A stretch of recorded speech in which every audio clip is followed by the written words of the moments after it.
Hello students, welcome to JRF with Ria.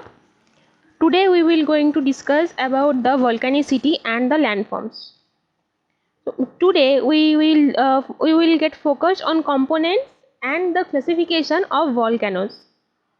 Okay.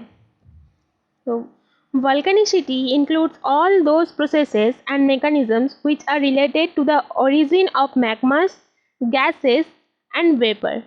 Their absence and appearance on the earth's surface in various forms. So now take a look on the components of volcanoes.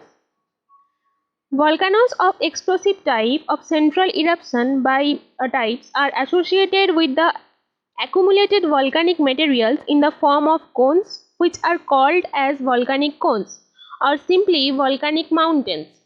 There is a vent or opening of circular or nearly circular shape almost in the center of the summital part of the cone. This vent is called as volcanic vent or volcanic mouth, which is connected with the interior part of the earth by a narrow pipe, which is called the volcanic pipe. Volcanic materials of the various sorts are ejected through this pipe and the vent situated at the top of the pipe. The enlarged form of the volcanic vent is known as volcanic crater and caldera. And the other parts of volcanoes you can see in the diagram. The volcanic material includes lava, volcanic dust and ashes, fragmental materials, etc. So now come on the classifications. Volcanoes are classified on the basis of the mode of the eruption and the period of the eruption or the nature of their activity. First come on the classification on the basis of the mode of eruption. In this classification there are two subdivisions. First comes central eruption by central eruption type or explosive eruption type. Those are Hawaii type, Strombolian type, Vulcanian type, Pelian type and Vesuvius type. And the next is fissure eruption type or quiet eruption type, which includes lava flood or lava flow, mud flow, fumaroles, etc. The next classification is based on the periodicity of eruption. This includes three type of volcanoes. They are active volcanoes, dormant volcanoes, or the extinct volcanoes. Firstly, we will discuss about the Hawaii types of volcanoes. Such volcanoes erupt quietly due to less viscous lavas and non-violent nature of gases. The Hawaii people consider this long glassy thread of road molten lava as Pele's hair. Here Pele is the Hawaii's goddess of fire. Next we come on the Strombolian type of volcanoes. Such volcanoes named after Stromboli volcano of Lipari Island in the Mediterranean Sea erupt with moderate intensity. Beside lava, other volcanic materials like pumice, scoria, bombs, etc. are also ejected up to greater height in the sky. The third type of volcano is Vulcanian type of volcanoes. These are named after volcano of Lipari Island in the Mediterranean Sea.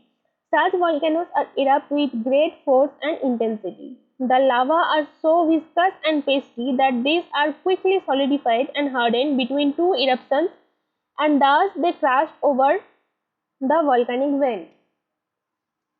Now come on the Pelian type of volcanoes. These are named after the Pelian volcano of Martinique Island in the Caribbean Sea.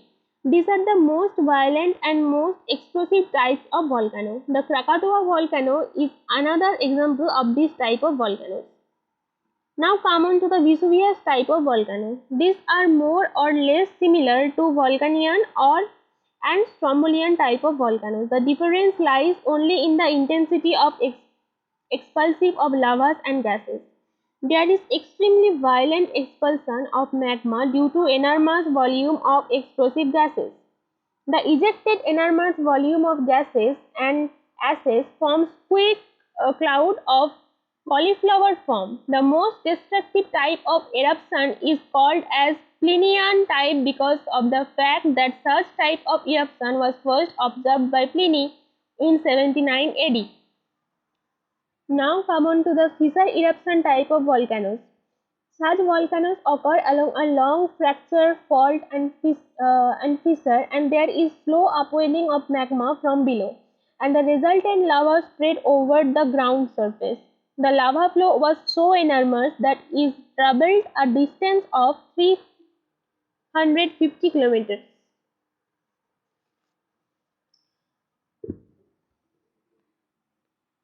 Uh, So, volcanoes are divided into three types on the basis of period of eruption and interval period between two eruptions of a volcano.